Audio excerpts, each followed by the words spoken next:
I attended a funeral. The man we buried showed up. It was when the priest walked down the aisle that I first noticed him. Uncle Ross. Somehow he was alive and well, standing near the back, wearing a black suit, and beaming with his typical Cheshire cat smile. The very same Uncle Ross who was lying in the open casket by the dais. I grabbed my mother's arm and whispered, "Do you see him?" "Huh?" "Uncle Ross, over there." "Not now, Jacob." No one else in the church seemed remotely aware that the living dead were among them. The focus was on the sermon. "We gather here today in love, sorrow, and remembrance," the priest began.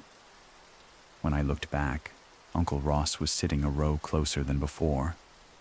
He tugged at his peppery beard and looked at me with his wild green eyes.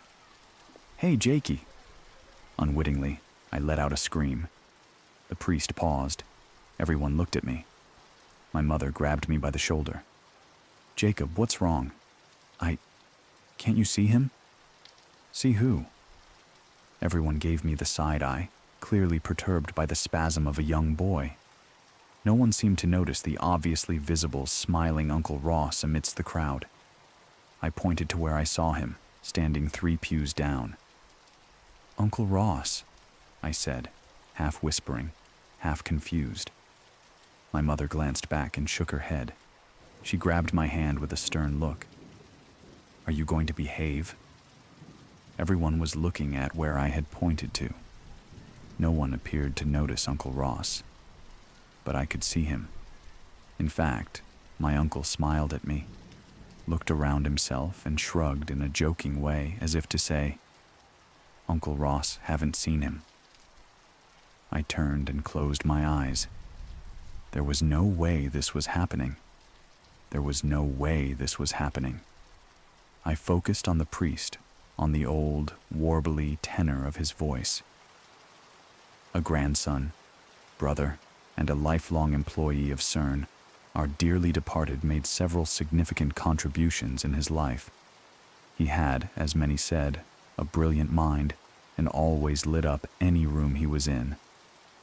I grit my teeth and glanced back. Uncle Ross was gone. In his spot, empty air, and then a calloused grip touched on my wrist. I looked up, Uncle Ross sitting beside me, a single finger on his lips. "Shh."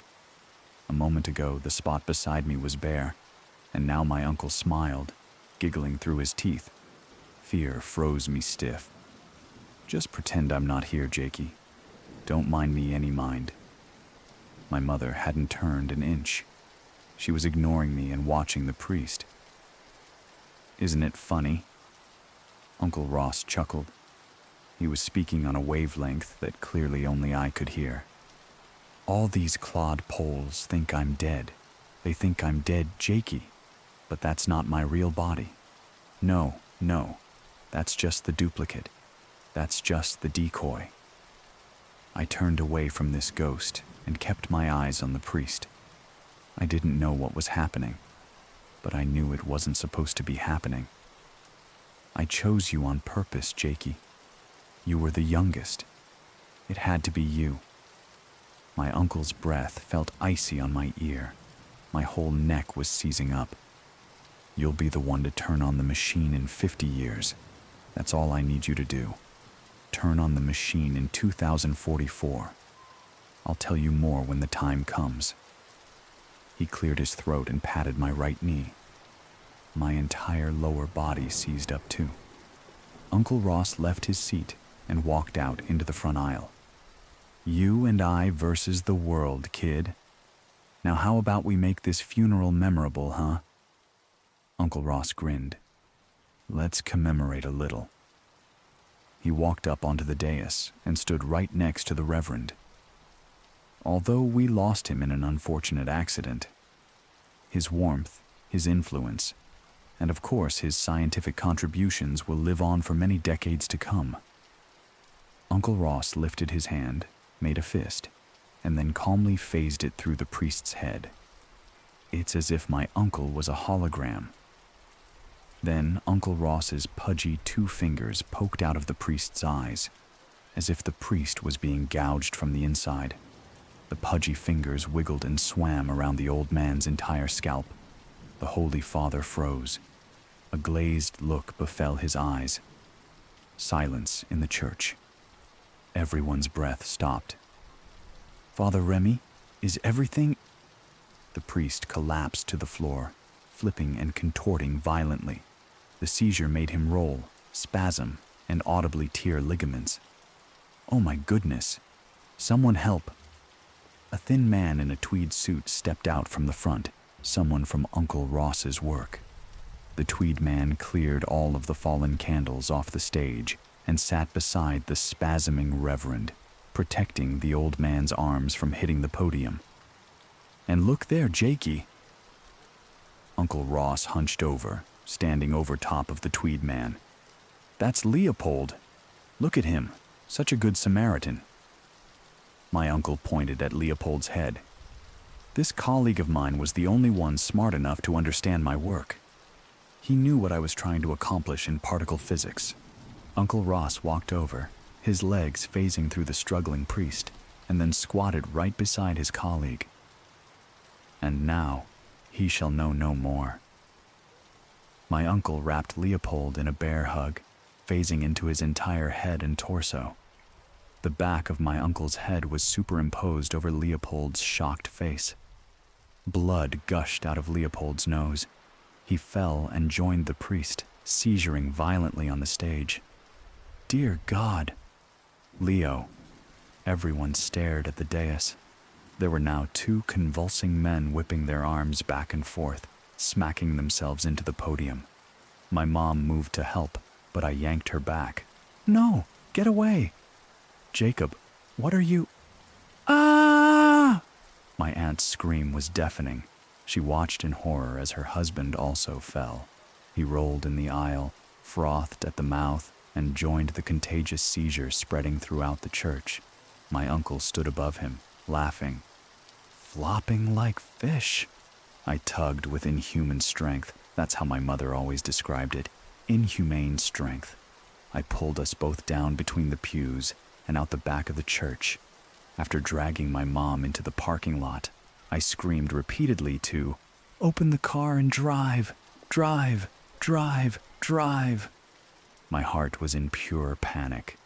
I remember staring out the back seat of my mom's speeding Honda, watching my uncle casually phase through funeral attendees, leaving a trail of writhing and frothing epileptics.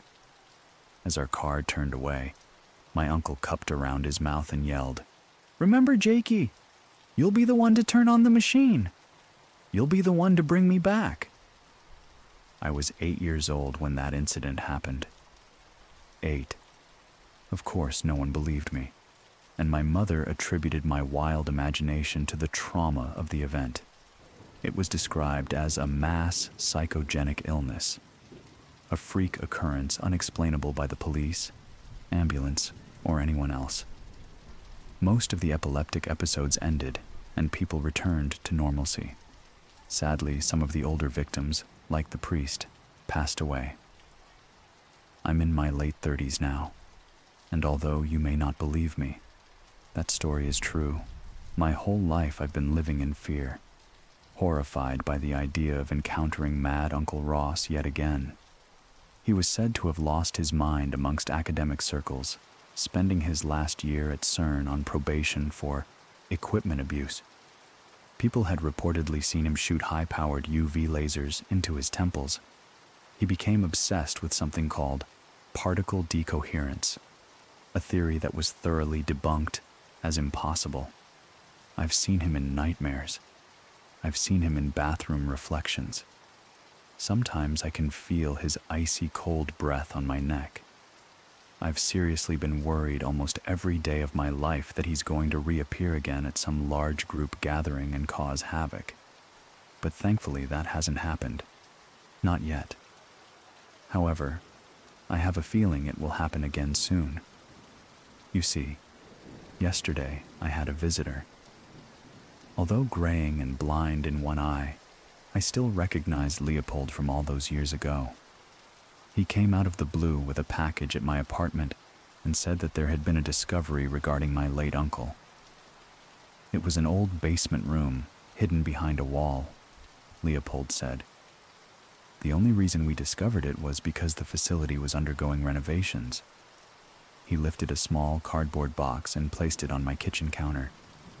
We don't know how it's possible, but we discovered your uncle's skeleton inside. I blinked. What? A skeleton wearing Ross's old uniform and name tag anyway. He was inside some kind of makeshift cryogenic machine. The rats had long ago broken in, gnawed him to the bone. He swiveled the box to me and undid a flap. I was visiting town and wanted to say hello to your mother, but after discovering this, I thought I should visit you first. I emptied the box's contents, discovered a small cotton cap with many ends, like a jester's cap. It looked like it was fashioned for the head of a small child, perhaps an 8-year-old boy.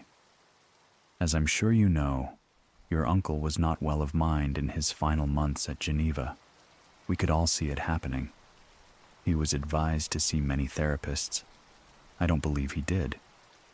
I rotated the cap in my hands, hearing the little bells jingle on each tassel.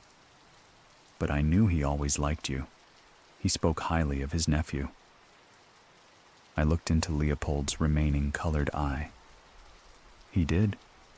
Why? Oh, I think he saw you as a symbol of the next generation, that whatever he discovered could be passed down to you as a next of kin. That's my sense of it. There was a bit of black stitching on the front of the red cap, pretty cursive letters. I stretched out the fabric. I don't know what he meant with this gift, but we found it within his cobwebbed and dilapidated machine. I feel certain he wanted you to have it. I read the whole phrase, "You and I versus the world, kid." I bit my lip. A razor wire of fear coiled around my throat. I swallowed it away. So how did you find his skeleton at CERN? Didn't we already bury his body a long time ago? Leopold folded up the empty cardboard box with his pale old fingers. Your uncle was an enigma his whole life. No one knew why he jumped into that reactor 30 years ago. Leo walked back to my doorway. I could tell that the topic was not a comfortable one to discuss.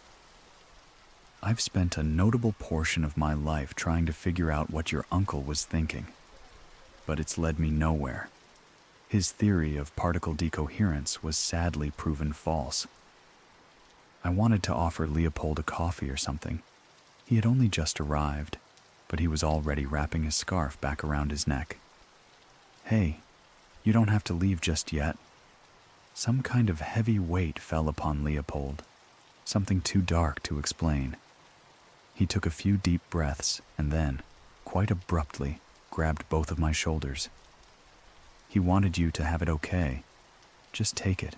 Take the cap. What? Whatever you do, Jacob, just stay away from him. If you see him again, run. Don't look at him. Don't talk to him. Don't pay him any attention. Wait, Leopold. What are you? Your uncle is supposed to be dead, Jacob. And no matter what promises you, he's lying. Your uncle is supposed to be dead. He's supposed to be goddamn dead.